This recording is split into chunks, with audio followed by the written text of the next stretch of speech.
Hello students, आज हमारे अध्ययन का विषय है मंत्रिमंडल या कैबिनेट। ब्रिटिश शासन व्यवस्था में कैबिनेट का महत्व। ब्रिटेन में संसदीय शासन व्यवस्था है, जैसा कि हम पिछले वीडियो में पढ़ चुके हैं। ब्रिटेन में सम्राट कार्यपालिका का औपचारिक प्रधान है और कैबिनेट कार्यपालिका की वास्तविक प्रधान। कैबिनेट या मंत्रिमंडल का अभिप्राय। कैबिनेट क्या है? मंत्रिमंडल का आशय उस राजनीतिक समिति से है जो प्रधानमंत्री के नेतृत्व में कार्यपालिका शक्तियों का प्रयोग करती है। लोक सदन के बहुमत दल के नेता को सम्राट के द्वारा प्रधानमंत्री पद प्रदान किया जाता है और प्रधानमंत्री सिद्धांततः संसद सदस्यों में और व्यवहार में सामान्यतया अपने ही राजनीतिक दल के संसद सदस्यों में से अपने सहयोगियों का चुनाव करता है। मंत्रिमंडलात्मक व्यवस्था की विशेषताएं इस प्रकार हैं। सम्राट की वास्तविक कार्यपालिका से पृथकता, व्यवस्थापिका और कार्यपालिका में घनिष्ठ संबंध, मंत्रिमंडल का सामूहिक उत्तरदायित्व, गोपनीयता का सिद्धांत, मंत्रिमंडल की राजनीतिक सजातीयता, मंत्रिमंडल पर प्रधानमंत्री का नेतृत्व। मंत्रिमंडल का गठन किस प्रकार से होता है, देखते हैं। मंत्रिमंडल के गठन की प्रक्रिया प्रधानमंत्री की नियुक्ति से आरंभ होती है। औपचारिक रूप से प्रधानमंत्री का चुनाव सम्राट द्वारा किया जाता है, लेकिन सामान्यतः ब्रिटेन की द्विदल पद्धति के अंतर्गत प्रधानमंत्री का चुनाव महानिर्वाचन में जनता द्वारा किया जाता है। सुस्थापित परंपरा के अनुसार सम्राट लोक सदन के बहुमत के नेता को प्रधानमंत्री पद ग्रहण करने के लिए आमंत्रित करता है। अतः सामान्यतया इस संबंध में सम्राट की व्यक्तिगत इच्छा या विवेक का कोई महत्व नहीं है, लेकिन विशेष परिस्थितियों में जबकि एक प्रधानमंत्री अकस्मात त्यागपत्र दे दे या उसकी मृत्यु हो जाए और उसका कोई निश्चित उत्तराधिकारी ना हो, तो सम्राट प्रधानमंत्री के चुनाव में अपने विवेक का प्रयोग कर सकता है। ब्रिटेन में सम्राट द्वारा अपने विवेक का प्रयोग किया भी है, लेकिन ऐसा करते समय उसे इस बात को ध्यान में रखना होता है कि उसके द्वारा इस पद के लिए चुना गया व्यक्ति लोक सदन के बहुमत का विश्वासभाजन हो। वर्तमान समय में इस बात के कारण सम्राट द्वारा प्रधानमंत्री का चुनाव करने में अपने विवेक का प्रयोग करने के अवसर और कम हो गए हैं। अब ग्रेट ब्रिटेन के दोनों ही प्रमुख दलों ने इस चलन को अपना लिया है कि महानिर्वाचन के बाद और इसके बाद जब कभी प्रधानमंत्री का पद रिक्त हो, लोक सदन का बहुमत स्वयं अपने नेता का चुनाव करेगा। अन्य मंत्रियों की नियुक्ति सम्राट के द्वारा प्रधानमंत्री के परामर्श के आधार पर की जाती है और रानी विक्टोरिया के बाद से ही इस संबंध में सम्राट का प्रभाव समाप्त हो गया है। नवीन सरकार के निर्माण का नियंत्रण प्राप्त होने के बाद प्रधानमंत्री अपने सहयोगियों की सूची सम्राट को देता है और सम्राट के द्वारा उनके नामों की घोषणा की जाती है। परंपरा के अनुसार मंत्रिमंडल के सदस्यों के लिए संसद का सदस्य होना अनिवार्य है। किसी ऐसे व्यक्ति को जो नियुक्ति के समय संसद सदस्य ना हो, केवल 6 माह की अवधि के लिए ही मंत्री बनाया जा सकता है। इस बीच में या तो उसे लॉर्ड की उपाधि देकर लॉर्ड सभा का सदस्य बना लिया जाता है या वह उपचुनाव में किसी निर्वाचन क्षेत्र से चुनकर आता है।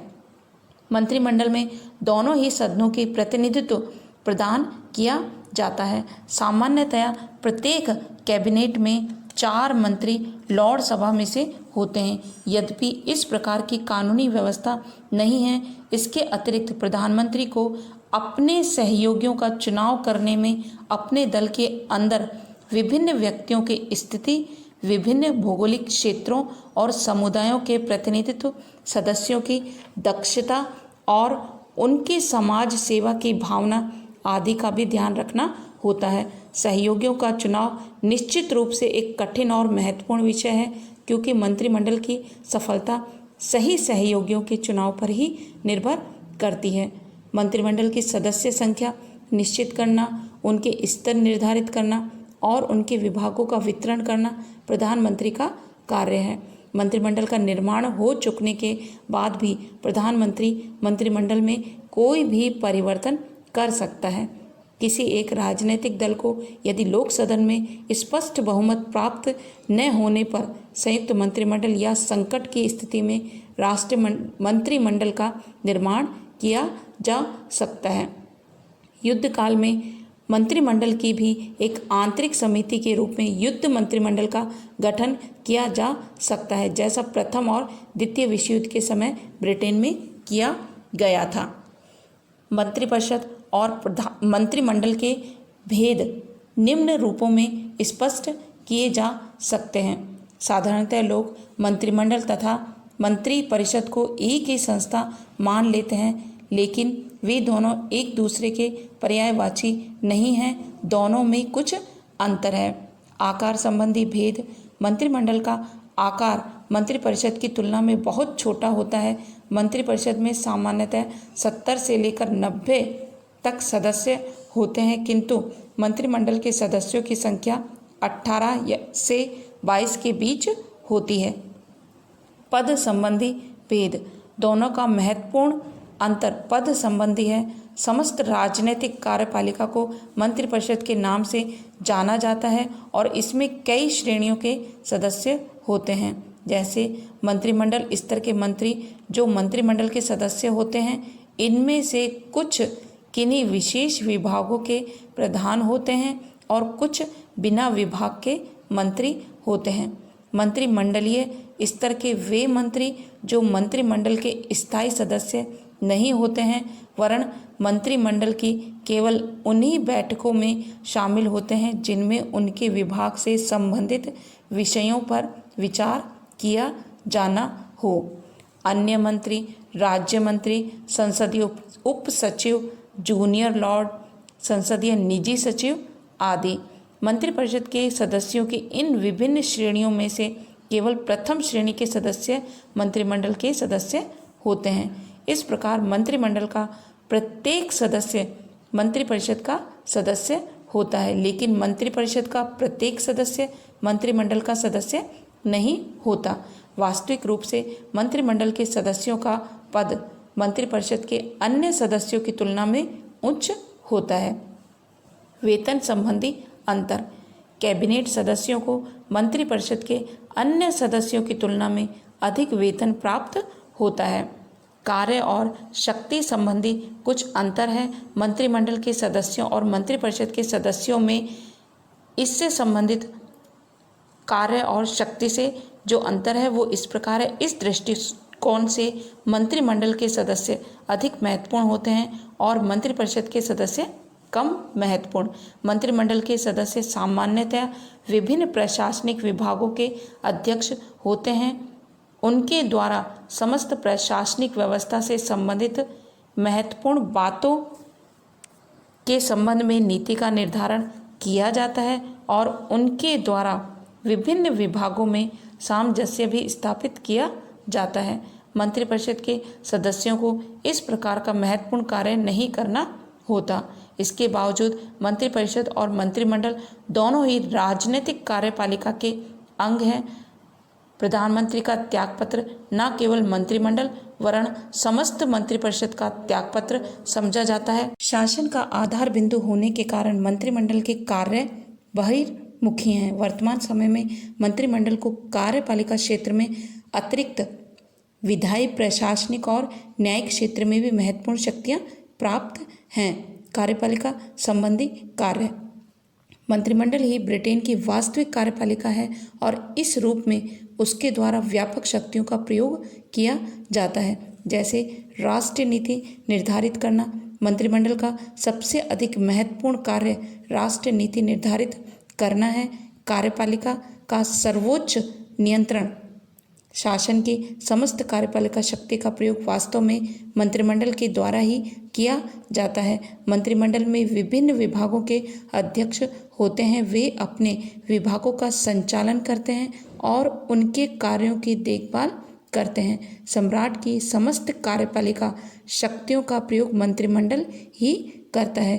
राजनीतिक स्तर के प्रमुख पदाधिकारियों का चयन मंत्रिमंडल ही करता है। सम्राट इन्हें केवल औपचारिक रूप से नियुक्त कर देता है। संसद में प्रशासन से संबंधित जो प्रश्न पूछे जाते हैं उनका उत्तर मंत्रिमंडल को ही देना होता है।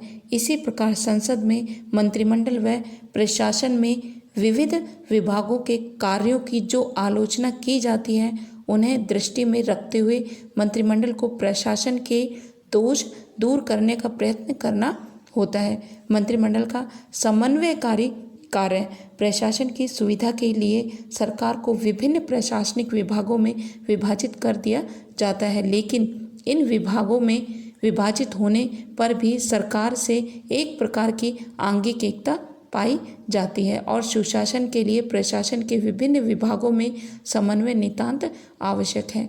विभिन्न विभागों में इस प्रकार का समन्वय स्थापित करने का कार्य मंत्रिमंडल के द्वारा ही किया जाता है।